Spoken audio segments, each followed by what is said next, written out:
diario. Con Román Losinski. Circuito Éxitos.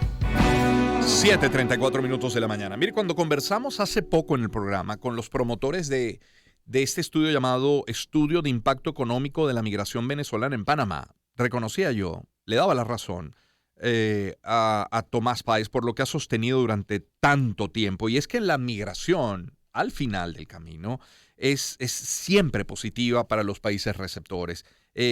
Cómo cierra el año ahora en materia migratoria, es lo que queremos conversar precisamente con él. Tenemos nosotros, además vía Zoom, a Tomás Páez, sociólogo, autor del libro La voz de la diáspora venezolana. Profesor, qué gusto saludarle, ¿cómo está? Igual, Román, ¿cómo estás tú? Gracias por la invitación. Encantado de tenerle. Comencemos por la cifra, profesor, de lo que ustedes registran para este año 2022. ¿Cifra de venezolanos fuera? En este momento estamos cerrando la información. Estamos hablando ya de más de 7,5 millones de venezolanos fuera. Más de 7,5 millones de venezolanos fuera. ¿Dónde es ese fuera los países receptores principales? Bueno, siguen siendo Colombia. El último estudio que acaba de hacer la gente de la Universidad del Rosario ya está hablando de que en Colombia hay 3 millones. Los datos del DANE colombiano hablan de 2,5 millones. Uh-huh.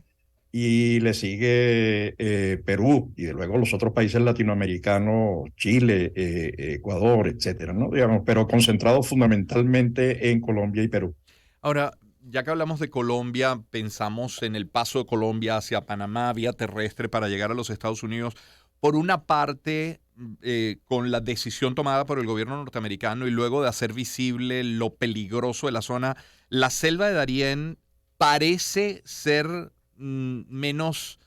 parece estar seduciendo menos a la hora de tomar la decisión migratoria. ¿Eso es así o sigue siendo una vía de escape para algunos?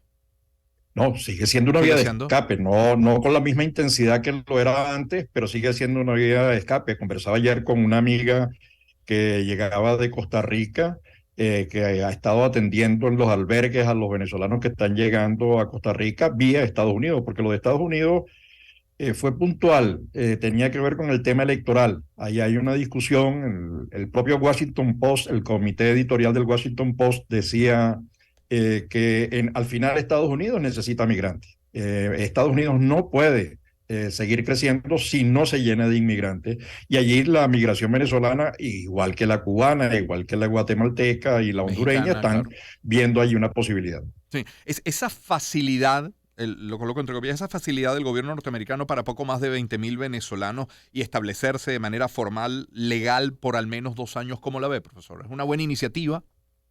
Bueno, yo creo que es parcial, pero es una buena iniciativa, digamos, a uno le hubiese gustado porque, digamos, los números que estaban llegando a la frontera eran muy superiores a los 24,000, pero qué bueno que se tomó esa medida.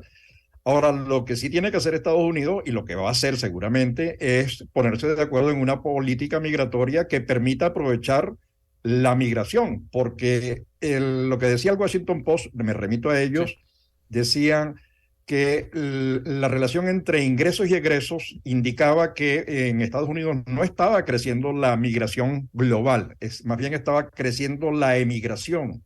Digamos, había un diferencial. Sin embargo, el mito y la percepción es que la migración seguía creciendo en Estados Unidos, que había una especie de invasión, cosa que no es cierta. Y al final decía el propio editorial, Estados Unidos necesita migrantes, igual que los necesitó Venezuela en el 36, 38 y a lo largo de su historia, y va a tener que hacerlo, igual que Europa, va a tener que hacerlo porque tú tienes un problema de longevidad, de tasa de crecimiento negativa de la población que obliga, si quieres seguir creciendo, a tener inmigrantes trabajando en tu país. Claro. Profesor Páez, Tomás Páez nos acompaña a esta hora. Hablamos de Colombia y de Perú como los dos principales países receptores de venezolanos. Mencionamos a los Estados Unidos. ¿Los más solidarios o los más respetuosos en materia migratoria de las leyes y de los derechos humanos a la hora de dar acogida a nuestros connacionales, quiénes son? Colombia probablemente el más visible. Bueno, no, yo creo que Colombia es un ejemplo mundial. Lo que ha hecho Colombia hay que quitarse el sombrero. Cuando uno ve desde 2015 han venido mejorando, desarrollando instrumentos. Primero fue el PEP, después la integración, después el estatuto, luego incluso el tema de la validación de título, digamos, de homologación.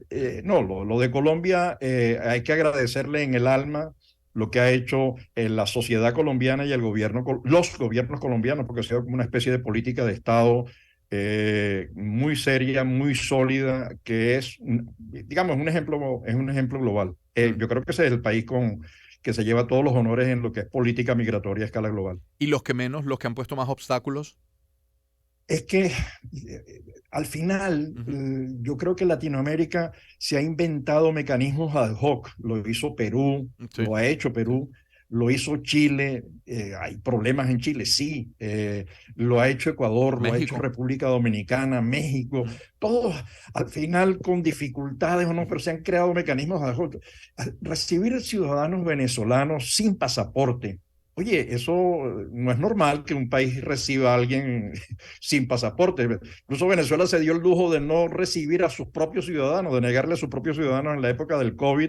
Recuerdo lo que decía el padre jesuita, no recuerdo su nombre, además que me cuesta recordarlo, se llama, que decía que los migrantes eran armas bioterroristas, ¿no? Y entonces había unas cuotas para entrar a Venezuela. Si eso lo hizo Venezuela con sus ciudadanos, oye, ¿por qué vas a tener que esperar una actitud distinta de los otros? Sin embargo, los otros países y los otros gobiernos han acogido a los venezolanos creando mecanismos de todo tipo. Ad hoc, mira, no necesitas pasaporte, no importa la cédula, lo han visibilizado, lo han regularizado y eso vale oro. Lo que no ha hecho Venezuela, que es visibilizar a su propia diáspora y tener datos de su propia diáspora, ¿no?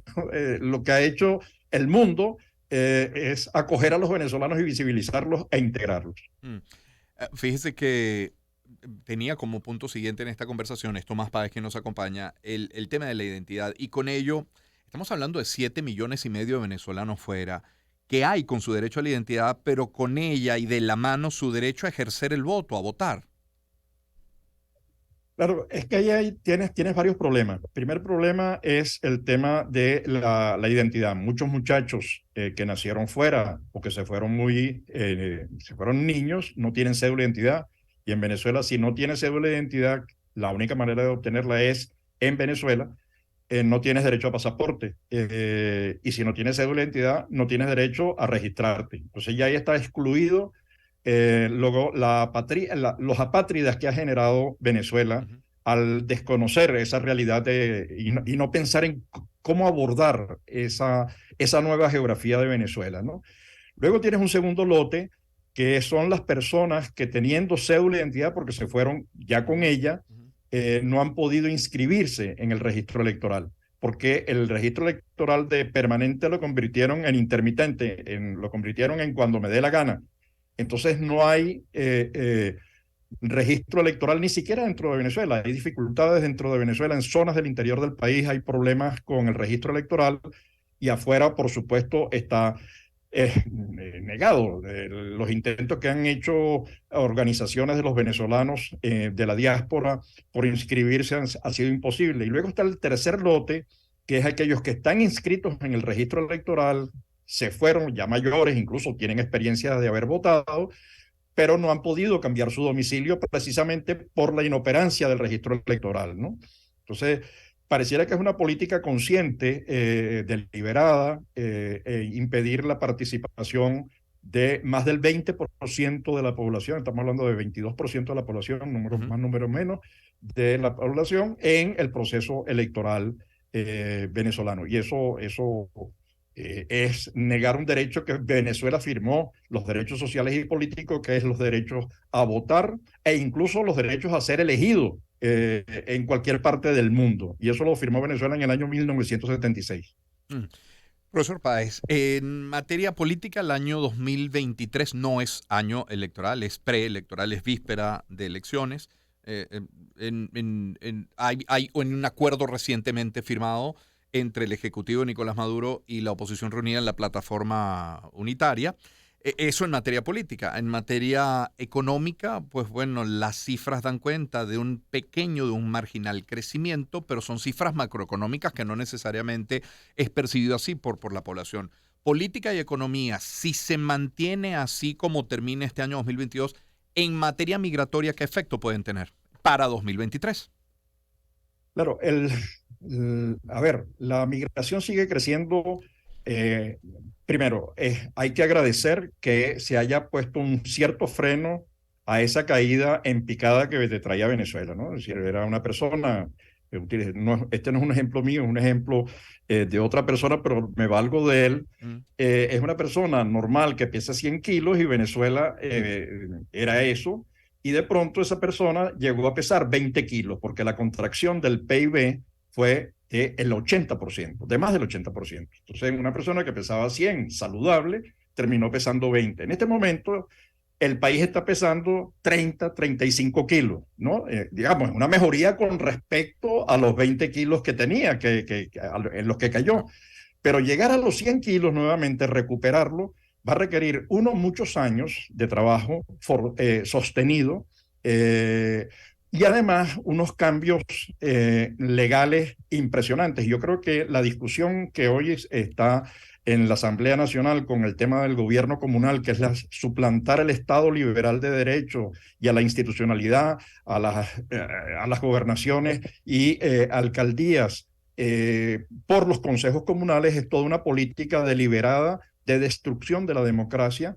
Y eso, por supuesto, contradice y niega la posibilidad de crecimiento, porque la inversión privada, una de las cosas que requiere es normas claras, precisas, un marco jurídico muy claro. Y por eso es la explicación de cómo el dólar pasó del 5, 4 bolívares, que fue hace unos cuantos meses, y en este momento ya estamos, no sé exactamente la cifra de hoy. sí, la cifra oficial del día de hoy, la tasa oficial, 14,13. Por eso, entonces ya ahí hay un salto, ya no hablemos lo que ocurre por las vías irregulares, sino hablemos el cambio oficial, ya es una macrodevaluación. Entonces eso es imposible de sostener porque además Venezuela no tiene reservas internacionales, Venezuela tiene una deuda inmensa que hace imposible sostener sin políticas claras y sin un cambio de, por lo menos, en el marco legal de más de 200 leyes que entorpecen la operación del sector privado e interfieren en el funcionamiento del mercado. Bien. Profesor, gracias por habernos atendido y agradecerle con esta entrevista todo un año que siempre ha estado tan dispuesto a compartir con nosotros. No, para mí es un placer, Román, y un gusto acompañarte, estar en tu programa, que además tiene una audiencia, se lo he dicho al equipo que te acompaña, una audiencia global, porque me llegan los mensajes, te escuché, te vi. Bueno, así que mil gracias, Román, por este esfuerzo. Le agradezco a usted y a esta audiencia también. 7:46 minutos de la mañana. Tomás Páez es sociólogo, es autor del libro La voz de la diáspora venezolana. ¿Qué les parece algo de música? Ya vamos a hablar del Mundial.